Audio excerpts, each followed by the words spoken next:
Basically, my story begins in first year university. I had a year where I think a lot of problems happened to me. My parents separated that year. My dog died. That was a particularly tough day. Subhanallah. I had 2 car accidents in the space of 1 week. And also, sadly, I had a friend pass away that year. I think that year led me to sort of ask some questions along the lines of, why am I here? What's the purpose of life? Why do I get up in the morning? Why do I even bother? Why don't I just sit on the couch, watch TV, Jerry Springer, whatever? And I think I started to ask questions about, the purpose of life, and that led me to start to do a bit of a holy quest. Naturally, as an Aussie, the first thing I did was investigate Christianity. I had a few Christian friends, and I remember going to a church camp. It was one of the funniest camps I've ever been to in my life. Everybody was singing. I didn't know what the words were. I didn't know what they were saying. It sounded great. They had beautiful voices, but it just seemed really strange. And everybody was telling me how much God loved me, and I was thinking, God loves me? My dog died. Subhanallah. So I kept on investigating Christianity, and I went to a whole lot of, different aspects of Christianity. So we're talking about Catholicism, we're talking about Anglican, Baptist, priests, pastors. And every time I'd go there and ask questions, I'd find that they wouldn't pick up the Bible and start to say, oh, this is the answer, my dear brother. They would just start answering me. They would just answer from their own opinions. And I started to realise that there was a lot of interpretations of Christianity, and a lot of people had their own interpretations, and one priest from one church was believing one particular aspect of Christianity whilst another was proclaiming another. So I started to think to myself, the Bible is one text, but there seems to be so many different interpretations, and it was confusing. And at the time, while I was in first year university, I was also working in a service station, one of my part-time jobs. And one of my colleagues was a Hindu, was an Indian Hindu, and we'd regularly change shift. And at that time, I was very inquisitive, and I'd say to him, dude, what's the deal with the elephant head guy? What's the deal with that? Why has that guy got an elephant head? And he's going, oh, that's Ganesha, this. I said, but couldn't you have chosen like a lion's head or something a bit better? We'd have, these really deep theological debates while people were buying petrol. And I'd be saying, yeah, but why, bro? $5 of gas, thanks, mate. Yeah, no problems. And again, I found that was very hard to stomach. So I sort of investigated a little bit further. I had a good friend of mine was a Mormon, and I found that this religion actually appealed to me the most out of all of the Christian religions, the Church of Latter-day Saints. They were quite strict. They don't drink alcohol. They don't drink caffeine, so unfortunately Coke's out, guys, because I know Lebos love Coke.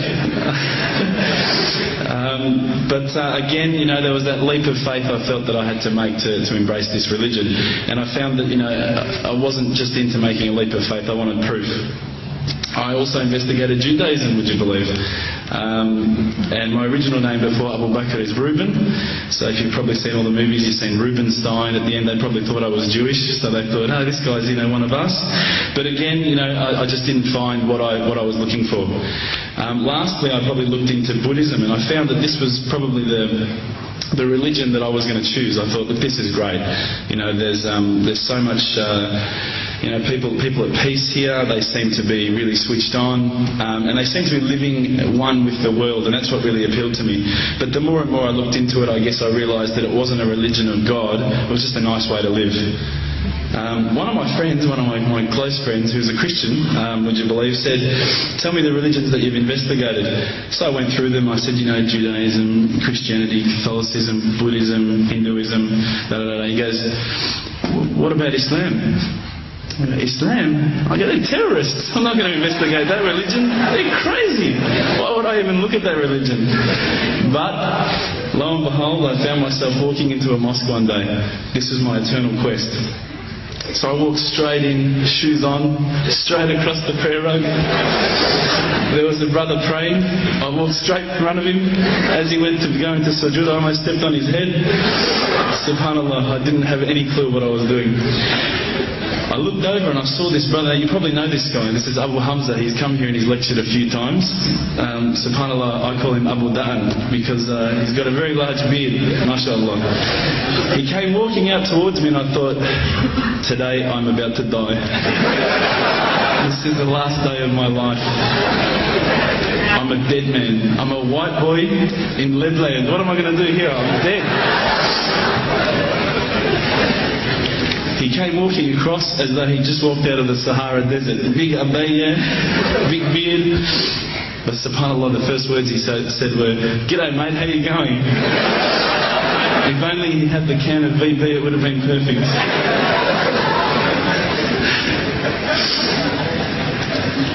SubhanAllah, I was very taken aback by his welcoming nature.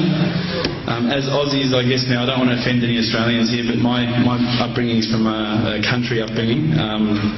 My parents raised me as an atheist. They were raised as Christians. They were dragged along to church every Sunday, and they hated every minute of it. So as soon as we were born, they drummed it into our heads that when you die, you're worm food. That's it. There's no afterlife. There's no God. It's all rubbish. So I was raised as an atheist. So when I walked across and I saw Abu Hamza and he was talking to me in a very polite fashion, which I was very thankful for because I was sure I'd seen him on the 5 o'clock news hijacking a plane the day before.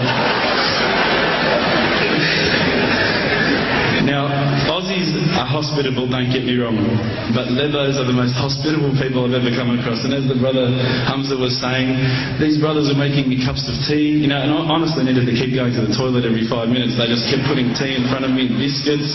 I'd never seen anything like it. And I think to some degree I kept coming back for the biscuits, but also for the religion. So when I sat down with these brothers, I actually started asking questions. I asked all the questions that I've asked of the priests, of the pastors, of my friends. And subhanAllah, the thing that really struck me is that every time I asked the question, they wouldn't just answer. They would pick up a Quran and they would say, "Read this, bro, read this." And there was the answer, every single time. And I would ask another question, you know, the hard questions, not the easy questions. Why do women have to wear the scarf? Why the hijab? How come I can have 4 wives and she can't have 4 husbands? You know, I wanted to know all the tough questions, which is the first questions I guess you ask when you come across Islam. But lo and behold, they kept on answering the questions with the Quran, not from their own opinion. And I got frustrated with this. And I actually said to one of the brothers, because by this stage I think I'd been going there for about a couple of weeks, there was always a few brothers there when I went. And I said to one of the brothers, I said, you know, what's your opinion on the matter? Why won't you give me your opinion? And one of the brothers turned to me one day and said, how can I have an opinion when this is the word of God? SubhanAllah, I remember that really hit me.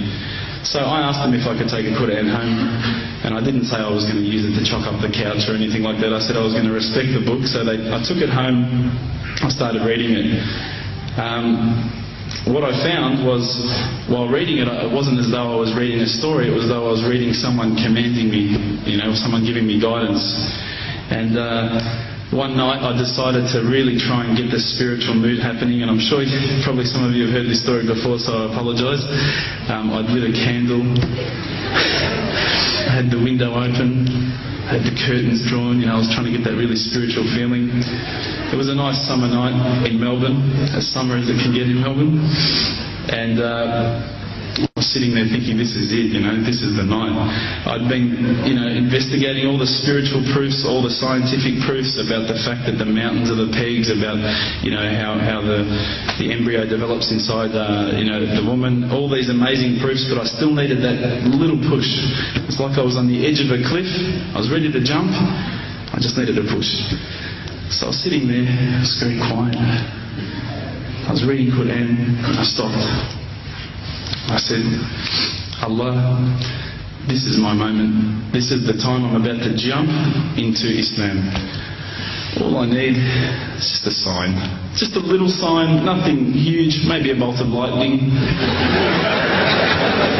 You know, maybe half the house could fall down or something, you know, just small. Small for you, man. You created the earth, come on. So I sat there. I was waiting for the candle to start gliding up to 4 metres high like in the movies. And I go, okay, go.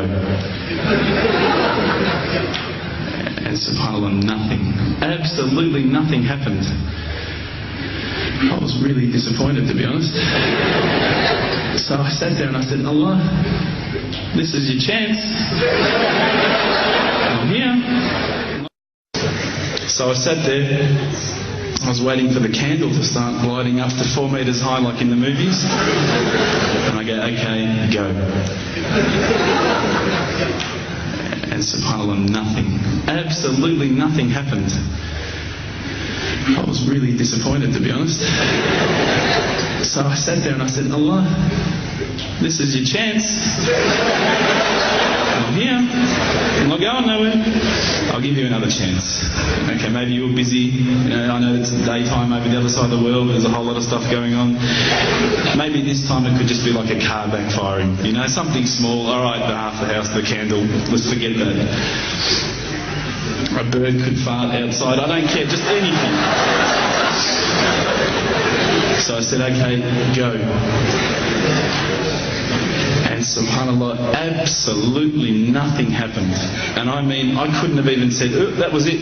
That creep just then in the wall, that was it. Absolutely nothing happened. I was really disappointed. I was gutted. I was sitting there thinking, this is it, this was my last chance, Islam, and I haven't found it.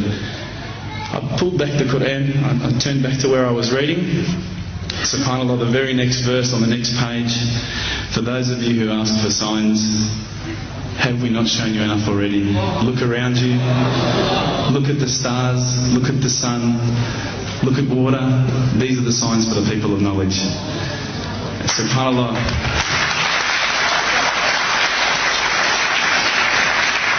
I threw the doona over my head and I pretended I was asleep. I was that scared because I couldn't believe how arrogant I'd been to want my own specific sign when all the signs had been there for me all along. The fact that we have this world, the fact that there is this creation, these are the signs for all of us. The next day I decided this is it, I'm becoming a Muslim. I've been investigating Islam now for probably about 6 months, to be honest. I went in and I said to myself, this is it, I'm going to make shahada. I had no idea what I had to say, I had no idea what the words were. It was probably close to Isha prayer, so it would have been 7, 8 o'clock at night. I went in and I couldn't believe it. There was about 1,000 people at the mosque. I thought, subhanAllah, look at this religion. Look at how strong they are. It was the first night of Ramadan.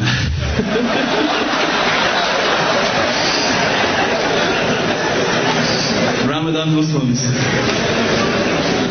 So I sat there and I was very nervous, I must admit. I got up and this person's going to me, you got to say these words, bro. Ashhadu. I'm going, what? Ash what? Can't I just say it in English? No, they say no, you got to say it in Arabic. And I thought, I looked out over the sea of beards that I could see in front of me and I thought, if I get these words wrong, I'm a dead man again. I had this fear, And they were staring at me, and I don't know if you know this, but Australians can't stare. Lebanese people can stare. So I was sitting there, I was very scared. I got up, and subhanAllah, as soon as I started to say the words, all fear went out of my mind. It felt as though a shower was inside my head and someone had just turned on the cold tap. Felt like I'd been flushed clean. I said the words, and I wasn't expecting so many brothers to come up and yell, Takbir, Allahu Akbar, and start kissing me and hugging me. Now, I'd never been kissed by that many men in my life. But it was a beautiful day, I must admit. And that day was the day that I had more brothers than I could ever imagine, more sisters as well. But I guess since that day I've never looked back. My family, I think initially were very worried that I was going to be, I guess, a little bit weird towards them. They thought that I was going to break out the AK-47s and the grenades. But they realised, I think, soon that this religion was actually making me a better person. Prior to Islam, you're not going to believe it, I had a mohawk. I did. I had, I'm not going to show you any photos. I had army greens, I had the Metallica t-shirt, I had the cherry docks. I was shocking, right? I thought I looked great, but I looked terrible. And alhamdulillah, ever since then I look as good as I do now. No, don't laugh, please. But my parents were the first people to actually say to me once, which really amazed me. They said, my father actually asked me for the Quran recently, which I was really happy about. I always thought he'd be one of the hardest people to to work on. But he said to me, ever since you've been a Muslim, you've been a better person. You're more reliable. I can count on you to come and pick me up if my car breaks down. Whereas before I go, Dad, I was drinking last night. I don't know if it's still out of my system. So alhamdulillah, I hope that this hasn't bored you too much, but I just wanted to share with you what I would suggest is probably the most beautiful time in my life. And inshallah, I'll see you all in Jannah for a kebab. Assalamu alaikum.